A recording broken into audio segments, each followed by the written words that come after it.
Hello, friends. Welcome to another exciting episode of Viewpoint with Media Shippers. In the changing and exciting entertainment landscape, many things are evolving. Storytelling, characterization, consumption pattern, the way culture being adapted, IP adaptation, and so many things. To discuss all this thing in detail, we have someone very special in Viewpoint with Media Shippers. So let's discuss, let's talk with the CEO and Director of Cultural Soul, Miss Vani. Hello everyone. Welcome to another episode of Viewpoint with Media Shippers. Well friends, great storytelling is not just created. I think it's engineered with insight, with culture, with intent. Our guest today brings exactly that lens. The lens which is coming from our foundation, which shaped at Miami Art Schools Toronto and Whistling Woods Mumbai. She blends global perspective with a deep cultural understanding, turning stories into strategy and strategy into growth. A seasoned media personality and marketing strategist. Work with the Ghana, work with the Times Group, and today she is with us. Right now, she is founder and CEO for Cultural Soul. Thank you very much, Vani, for joining this session. We have a lot of questions, but a warm welcome from Team Media Shippers, and thank you for joining Viewpoint with Media Shippers.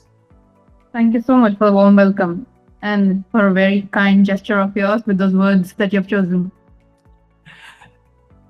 Vani, as a curious podcaster or as a curious media professional, one question always strikes to my head. We always keep on talking about content, the global content, the trends. We discuss about the possibility of different kind of consumption of the content. And now so many things in entertainment landscape is changing. And you particularly, like Vani as an individual, work across India, Southeast Asia, North America.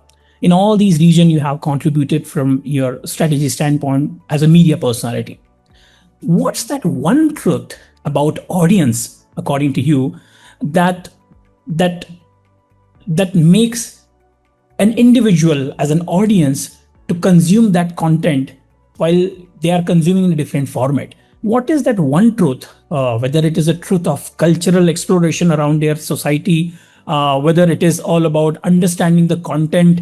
What is that one thing which is the core principle, if I may say so, that is the core idea of consuming that content? From your point of view, what is that?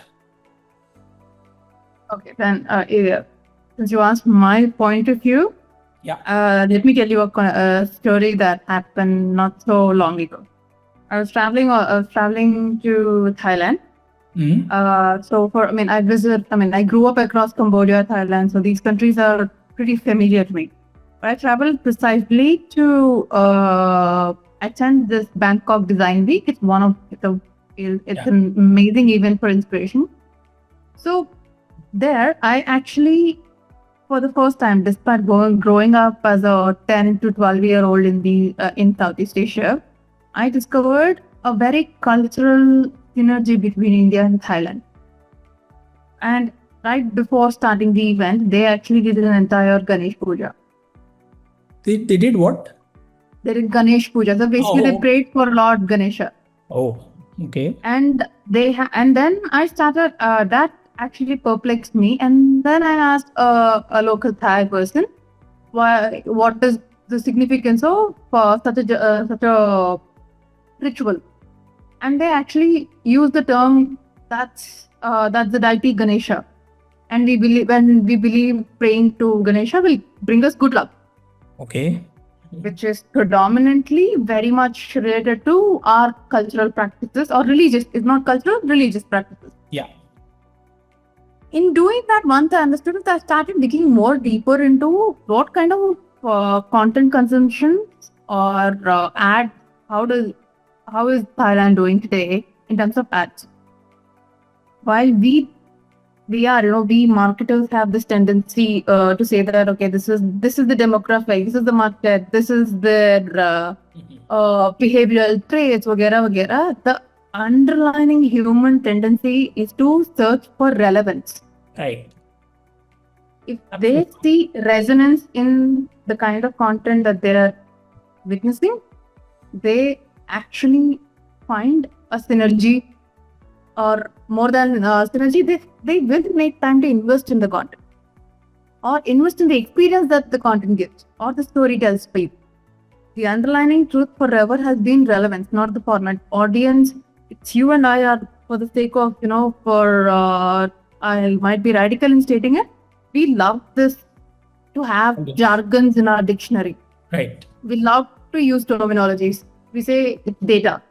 Now, last decade or so, everyone is gaga over data. Yeah.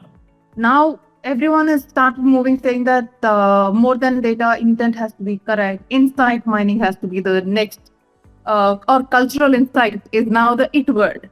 Yeah. So here is it's just few or a portion of significant players in an industry shaping the way in which a particular industry gets represented in a mainstream mass media. That's it. For an audience, for a person who is basically a very he has for an audience who's chasing livelihood, who is basically making sure that the hunger, that he or she doesn't starve the next meal, and or at least chasing behind those passion and dreams that they want to travel abroad or have some kind of materialistic ambitions. For them, entertainment is entertainment. For them, entertainment or infotainment or even inspiration with content they choose to, because before DD News was the only platform, or before even BBC was the only, for people in UK, BBC is still the main news consumption or entertainment platform that many of them tune into. Yeah. But now there is channels for 10 different Virgin Radio coming in UK. But again, you see here that we have a plethora of public media, and then the creators, and then their own channels, and then 101 other platforms that come your way. Amidst all of this, one truth that I'll always say is, for an audience, every topic, every format, or even every story will surely have its own set of audience. Because what public looks for is resonance. That's it. Relevancy and resonance. Absolutely. I think another example I want to conclude this question with is, there is this entire series going gaga, or making the words or kind of creating buzz across all medium, called The Madison. I don't know whether I'm pretty sure some of you already know that Madison also belongs to the entire universe that is built by Paramount, called the Yellowstone.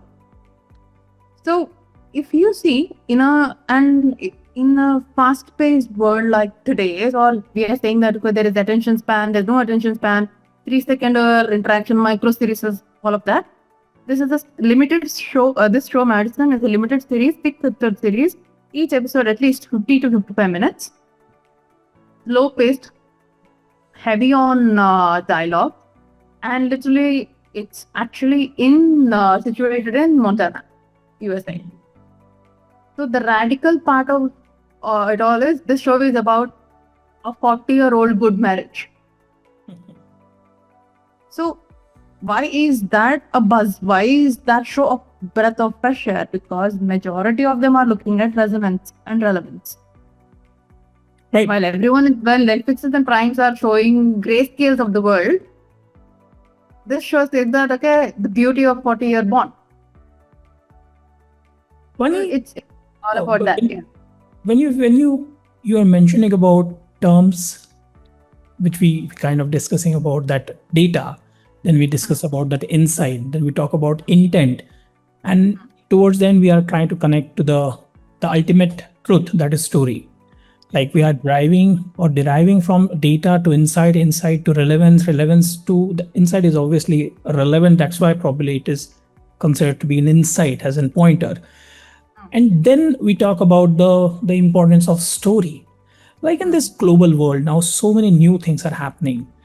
The trending thing is, of course, microdrama, but often been observed that microdrama storytelling, for example, if we take at a one side cultural aspect to one side, and one side as a microdrama as a format, for example, So many people are consuming microdrama is a one part of the story, but a lot of places, what Korean microdrama is, similarly, some or other way, Indian creators are also trying to adapt that IP and working on this thing. Is it that they are influenced by culture, or is it that just it is the fashion and probably trending thing, that's why they are working? So what's your viewpoint on this particular topic?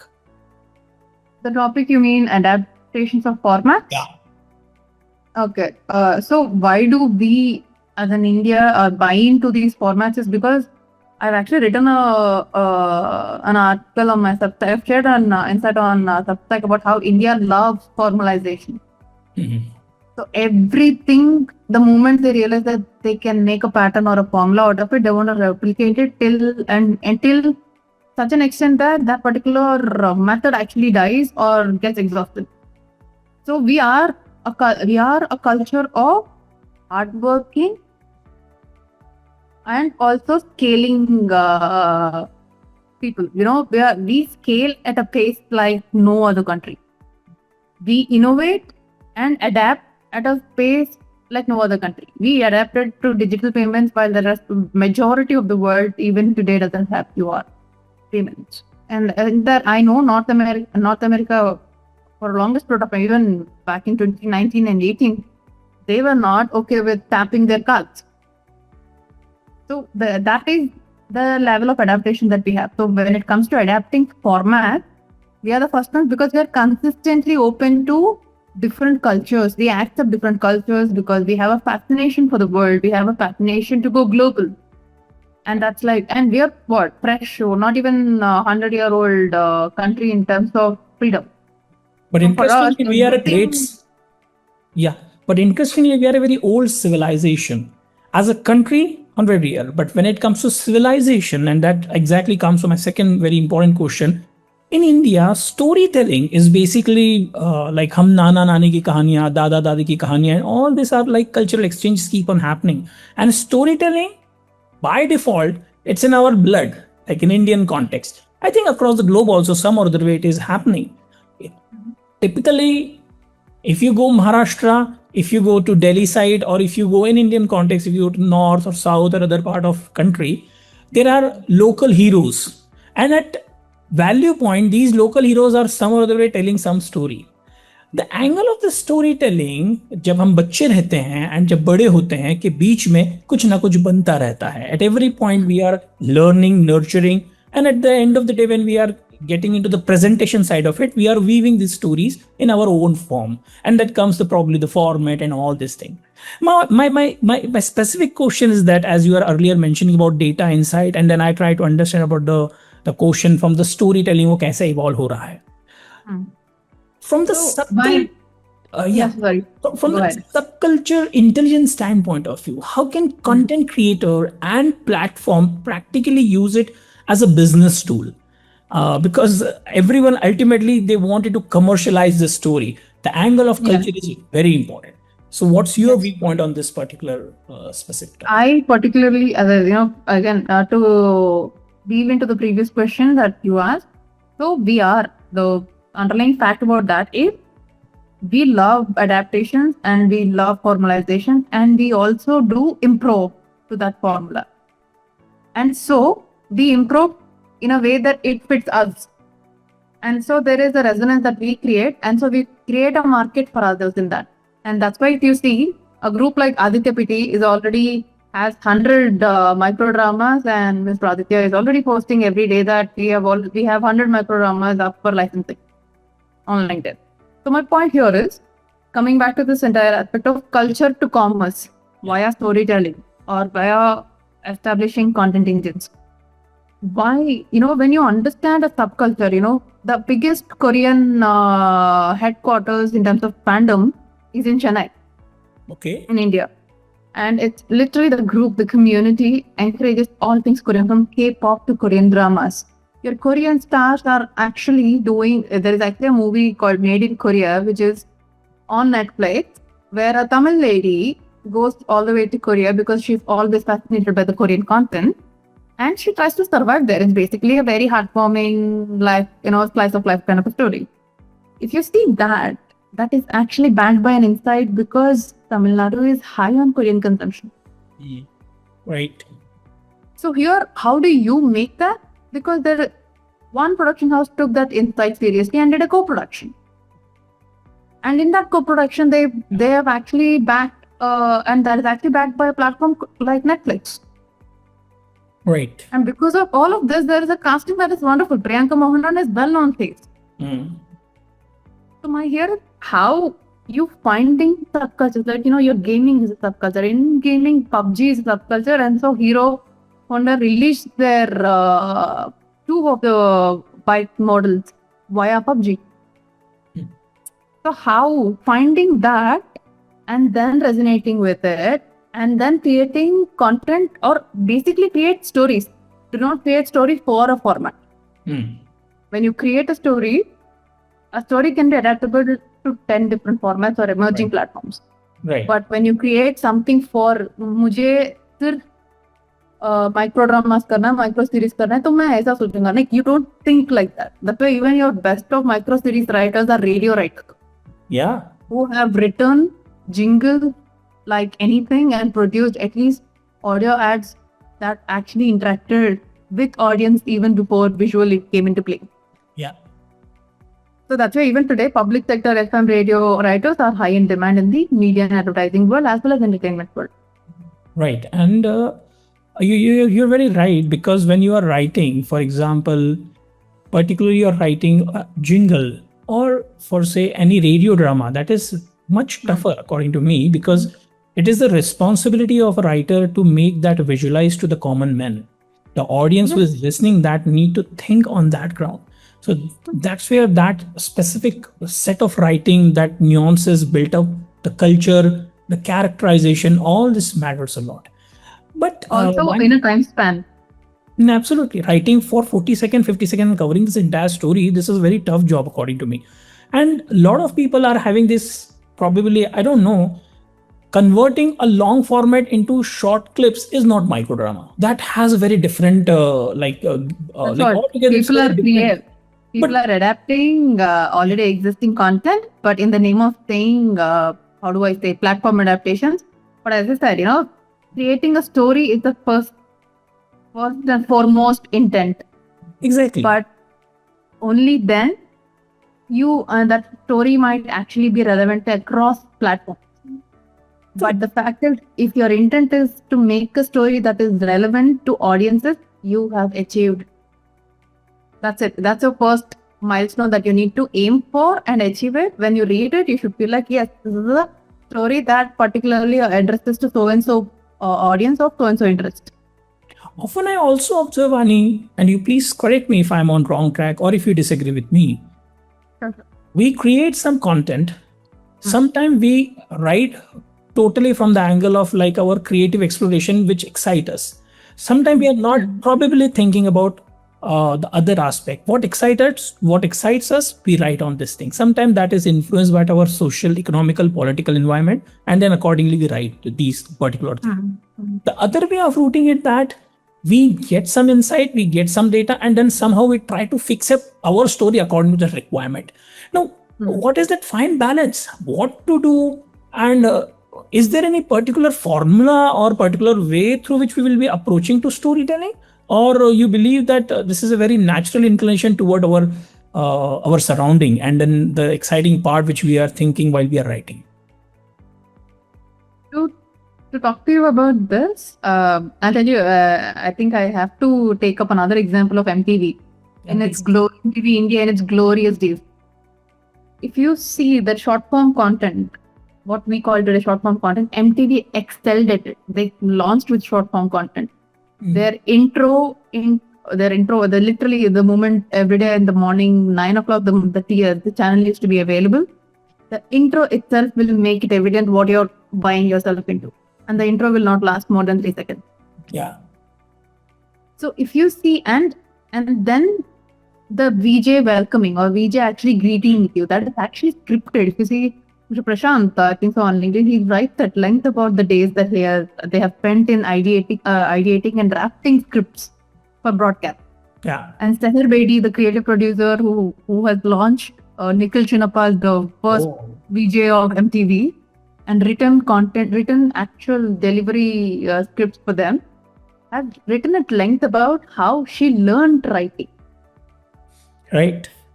Or how it is. See, the thing is not just them, for me personally, when I started writing, we all, as humans, we write from our experiences.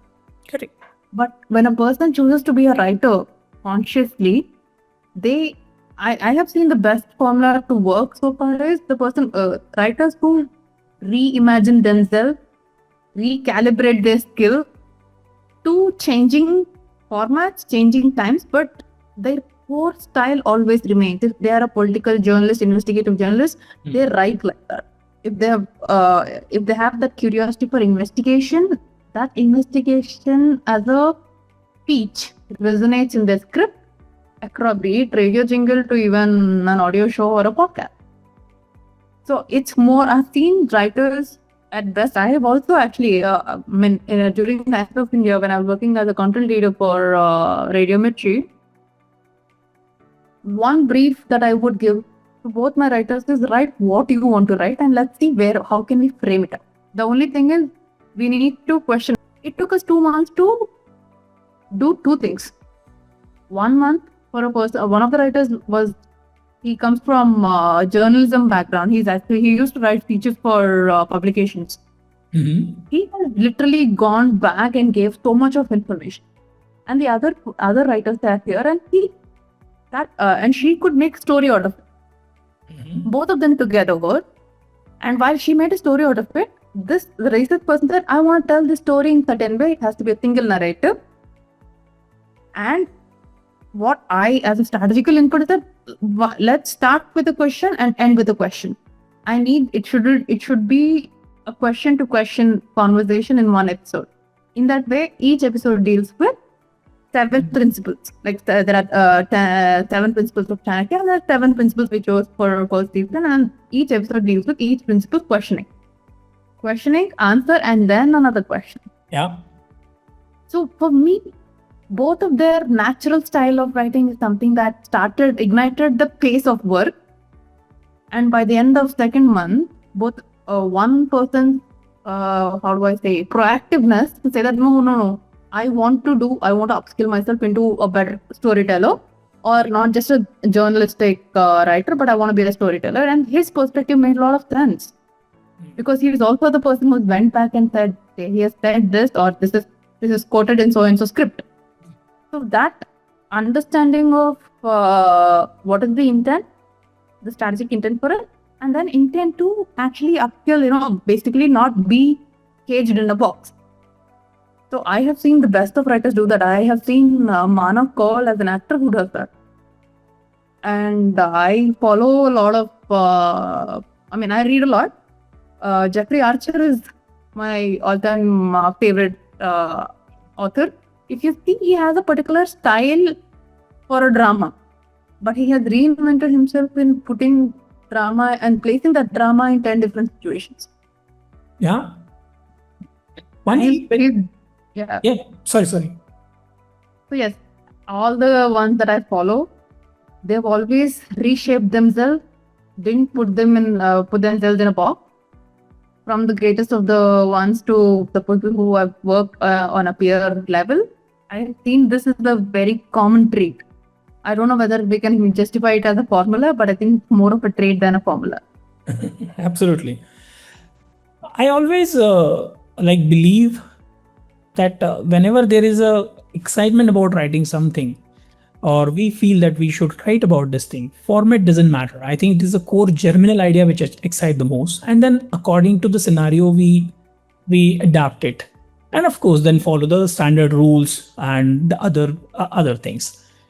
Slightly moving from the creator side to the distribution side, and in that context also how culture is playing a crucial role. Just to give an example, earlier there was a framework, specifically a film being created, cultural stand point of से वो theatre में release होगी, theatre से आने के बाद वो channels के ऊपर आएगी, चैनल्स के ऊपर आने के बाद वो उन्हीं चैनल्स में पे टीवी कॉन्सेप्ट में टाटा स्काई या डिश के ऊपर आके थोड़ा सा उसका बताया जाएगा, एंड देन उसके बाद यूट्यूब आने के बाद यूट्यूब के ऊपर उसका नेचुरली बताया गया, बीच में हमने कम्युनिटी व्यूइंग वाला पैटर्न भी कहीं तो भी ऑब्जर्व किया. All this thing happen and suddenly this S4 principle comes into the picture.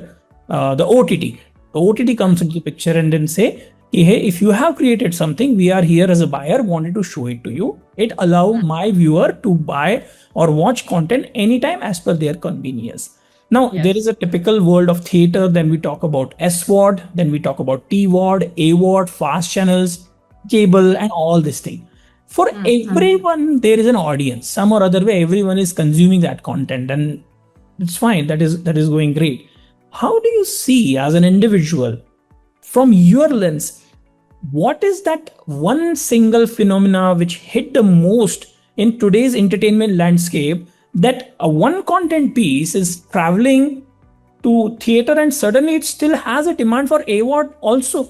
Why it is happening? Because content तो चल रहा था, content एक जगह पे जाके लोगों ने consume भी कर लिया था, but still there is a demand.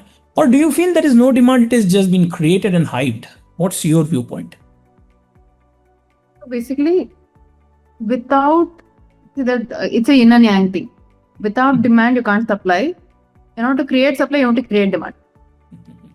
Right. Or at least you have to say that you have to create a narrative that there is demand. So if you see here, in the first case, the demand is there because there are too many avenues. And an audience sitting in Kolhapur or even Kanchipuram, if it's a person who, when Dhurandhar is released in the theater, Dhurandhar is also consumed on Netflix in literally a palm. Yeah. Why? Because, or at least Netflix, which is with subscription for mobile only subscription.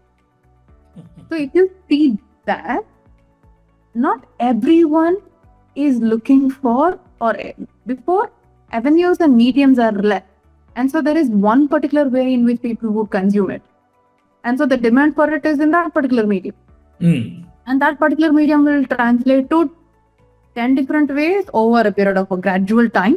Right. But today there are too many platforms available at everyone's disposal. So the so-called notion or the so-called feelings that the audience have is they have the right to consume at their pace. It's also mass media injection, if you ask me, but that's a different story that I would discuss at a later stage. But yeah, and so because there are too many platforms, even people who are creating content, they're very particular about legalities, especially IPs, distribution rights, precisely because before it was basically, I think back in even before streaming, or even I'll go back to saying 70s and 80s, where theatrical distribution to satellite broadcast had a mandate in the agreement. Today, we sell, or the content creators first sell with a pre-sale. Yeah. And the pre-sale mandate already mandated with terms like non-exclusive rights. Yes. And when it is non-exclusive, along with SVOD, there is AVOD. So in a platform that is the Netflix, it might be SVOD. In a platform like AHA or a regional platform, ETV Win or Hoichoi, it might be non-exclusive. And that too an AVOD one display. So when your avenues are so much, you want to have a piece of income from all these avenues as a content creator or a content producer. Why not? We at the end of the day, all of it is being done for a moment, financial gain.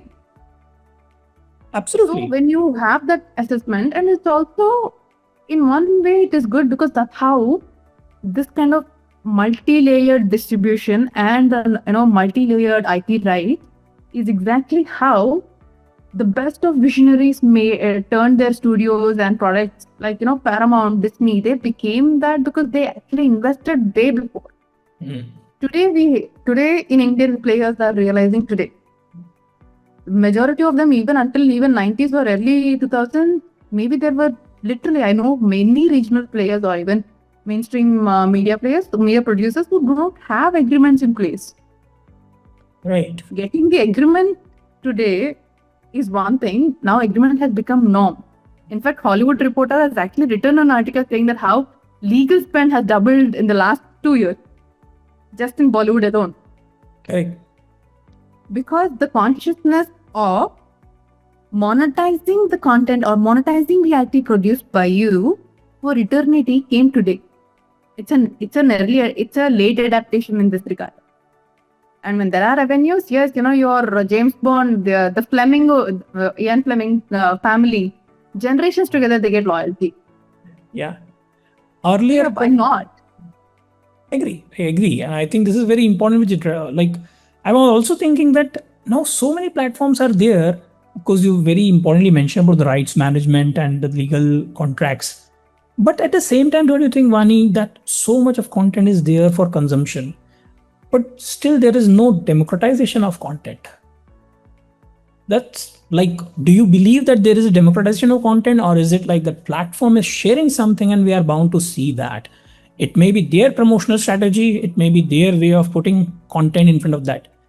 If you typically look at any AWOD, TWOD, SWOD platform and their content, the way they are presenting that content is actually we are consuming that only. But there may be some very deep, interesting story which probably it's not been highlighted that way, not been consumed. So don't you think, though there are a lot of platforms, but still the content democratization is a missing layer? Your viewpoint. My take on this is I'll go back to how I mean, I'm sure you and also the team and people who might watch this video are aware of this entire thing called Amar Chitrakada. Yeah. Yeah. And how many of us even know Duryodhana's brothers? 99 brothers, we refer basically according to Name them. We can probably go to 5 or 6, not 5 or 6, probably maybe 2 or 3. Just So, yeah. Dushyasan, which is the famous one. Apart from that, then we are kind of So gone. I'll tell you this an interesting fact, because Amar Chitrakada is not an IP, it's a folklore. So it's basically public domain. Everyone can access these stories because these are actually mythological stories hailed from our own folk or lived experiences of civilization. And then I'll the same thing I'll talk about Tinkle. Tinkle is an IP. Okay, your Supandi is an IP. Right. How, while Vikram Betal we resonate or an entire generation resonated, how much of it is actually resonated with the current generation, we don't know. But is that information accessible? Absolutely accessible. Who is consuming? Who is even searching for it? When you say about democratization, there are certain mass media platforms and there are certain individual platforms. You even have a platform like Mubi for the best of European music and classic. If you as an audience have an interest, there is a way for you to find your interest. Yeah. There is a way for you to consume as per your interest.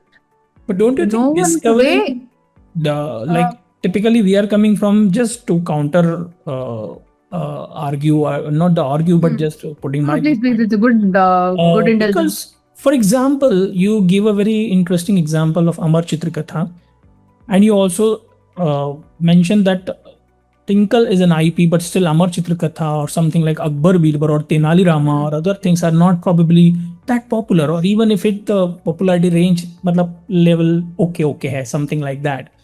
But why does it happen? Is it because the discoverability is an issue, or is it the promotion of that kind of content or that kind of messaging is missing? Because it's not like that Tenali Rama is not being created in India, but it is like that the discoverability of Tenali Rama as a series within India is also probably less, or I don't know the exact figure, but just trying to understand. Akbar Birbal as a series is popular.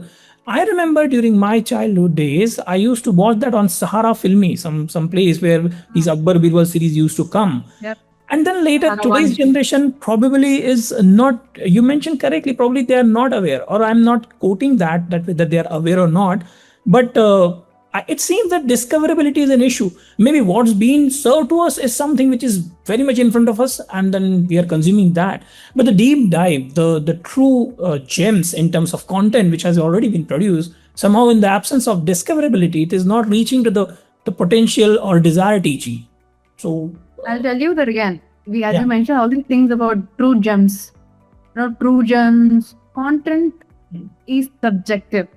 What is gem to you might not be gem to me as a grown adult. But before radicalization of so many platforms or access, abundance of content, abundance of entertainment as such, or infotainment rather, there were only a few sources that even telecasted certain things. That's why Ramayana became classic. That's why Paramount, The Godfather, is forever a classic.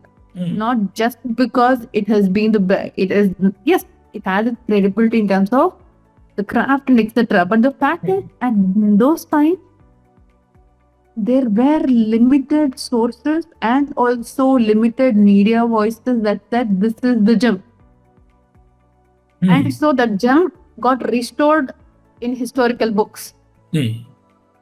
Again, coming back to the previous earlier when I mentioned we are 100-year, not even 100-year-old freedom country. We might be a great civilization, but our civilization as a data point, civilization as a story, lost its relevance for a solid 2 centuries, and then only after very recently we started reading it even in our curriculums. Yeah. So my point here is we ourselves, but at the same time, during those time when it was not part of our curriculum, our history, it is not like we are what do you say? We destroyed our history. No, there were avenues for people to go and consume our historical, information about our civilization and the various good prospects of it as well. But how many did? Very few, with a very, very keen interest to pursue that. And so for them, that was accessible in avenues that that information was accessible for them because they went in search of that. Even today, if you go in search of it, with advent of AI or multiple tools, you still get what you want to consume. It is one from the days of saying that everyone agrees or the mass media establishes that this is a gem. Now we are in a creators environment where people's entertainment and people's preference of entertainment or content consumption is so very, very, very, very personal, subjective to their interest, and also not many people would want to sit and watch on Netflix, but they're actually very happy to follow a podcaster or a YouTuber while they are traveling in a metro or just sitting by their office during their break time. That consumption, democratization of content, I think forever, even before, now is way more than earlier times because we have access to these many platforms, access to these many places. It's just whether or not truly intended audience is searching for it and they'll get it. Not, and see, that's what it is now. What interests you might not interest me, and what interests a few people might not interest a 90% of them. That's why, in Victorian era, there were actually, there people did encourage philosophy. There was an actually a different respect of people who are philosophers. They were part of thinking society. Today, we are a doing society. We do so much. We do not have time to sit, think, and make merry out of everything. I'm saying, yes, we do think for our prospects, or there are people who are cultivating think that, but philosophy encourage many people to say that, okay, yeah, maybe we have to look at the world from a different perspective. But that is also during a time when the world was too much. Yeah. The world, the content, the experiences, all of that are vast. Yeah. Even again, I come back saying that if there is an intent, people can go. People will find that content to them. And we have to just facilitate. Whoever has an intent. Yeah. We have to facilitate. The platforms facilitate it, first of all. Correct. And that what you consume is what you consume. Vani, while the discussion is going on, at one point I was just thinking, earlier days we used to say that culture का understanding है तो content बन रहा है. अभी, do you feel that content is also deciding the culture? It's an interesting question though. Or it put across in different way, or just for my understanding, is the future of content globalization about standardization, which we typically like formalization and standardization in this context. So is there the sense of deeper localization still exist, or there are some other areas are also getting like playing a significant role? See, If I understand the question right, is content creating a culture? Yeah. I'll answer this. Yes, okay, content is creating a culture for acceptance to radical thoughts, or you can even say that as a statement. I'm not don't quote me on that, but I say content is also creating a culture of awareness. ये भी like this is also possible. The acceptance to this is something that is necessary. Or yeah, why haven't I thought of it like that? Well, this is also this. If you see, there's an entire parent segment or parents of the world who are so worried and petrified of the YouTube content, which is basically UGC content.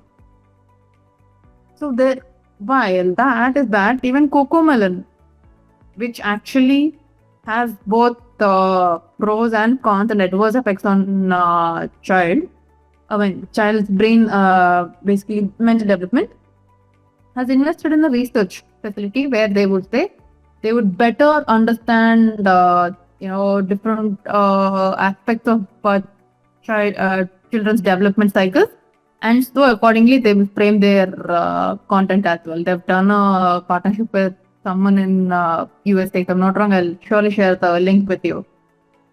So my point here is there is pros and cons to everything in extreme. Anything in extreme has its adverse effects. Right. But if you see today, what you have, the actual meaning of, I'll take as simple example of the queer community, LGBT people. Even today in India, people have, there are shows where they will say LGBT, and then they will say LTA, something they will do, because that's actually real representation of people not knowing the terminology. And when they don't know the terminology, they also don't know that they need to accept it. It's okay. But because of such kind of, a simple show, Hindi show called Mismatch,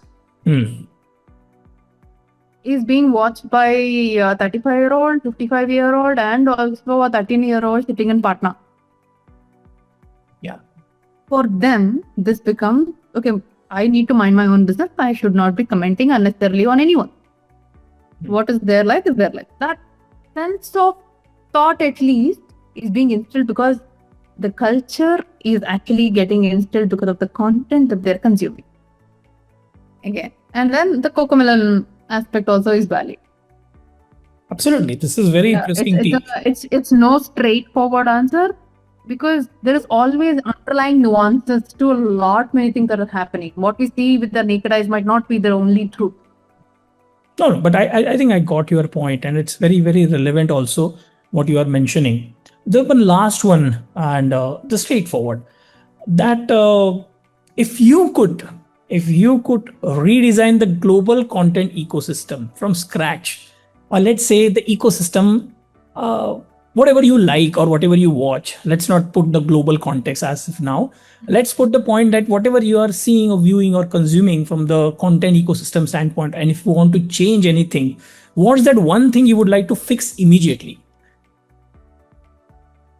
Not necessarily to be like a straightforward answer, or you take your time, but just out of curiosity wanted to understand. You might be observing many things which is happening from a storytelling, adaptation of cultural context, but still you believe that something is there which you believe need to be fixed. That is your personal and individual viewpoint.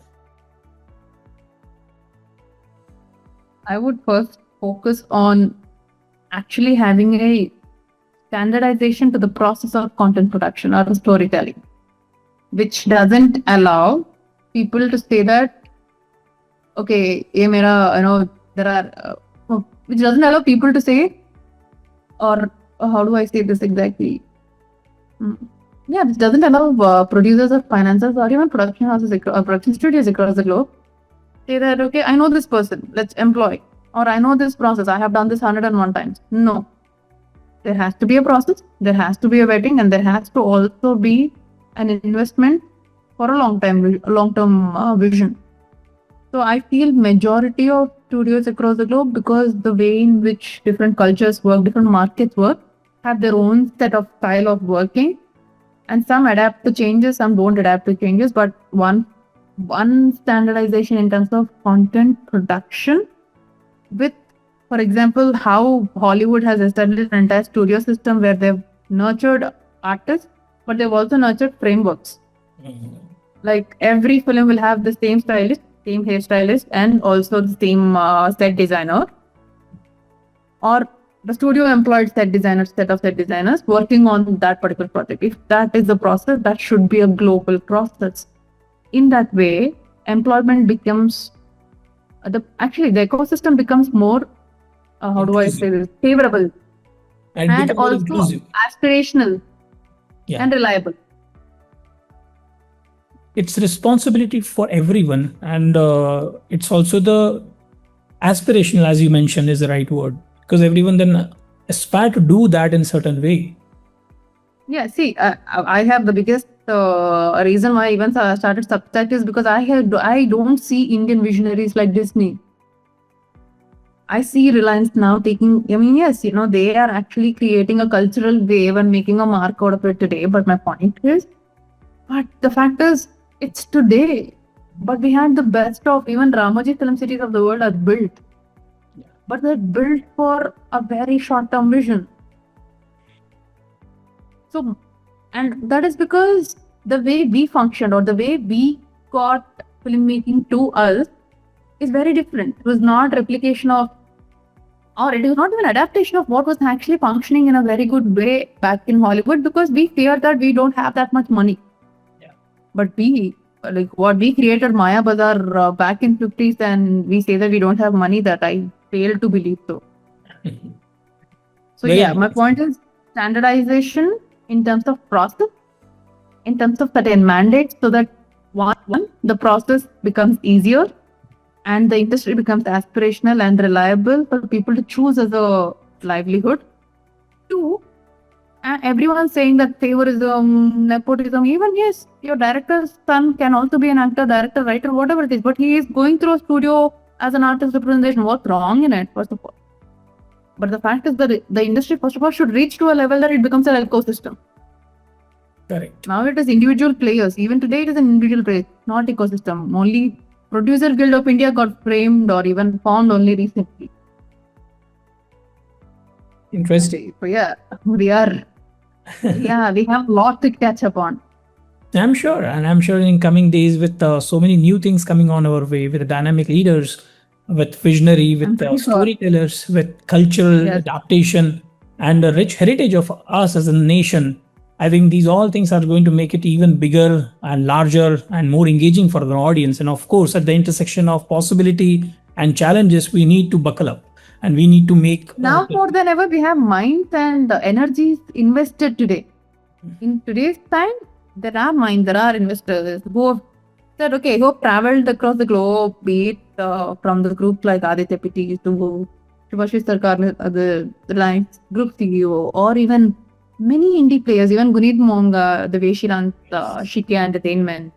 Correct. So basically, there are so many examples that we can't name, but there are also these are also the people who are going across the globe, understanding different ways to do things, and trying to see, can they bring a piece of it back to India?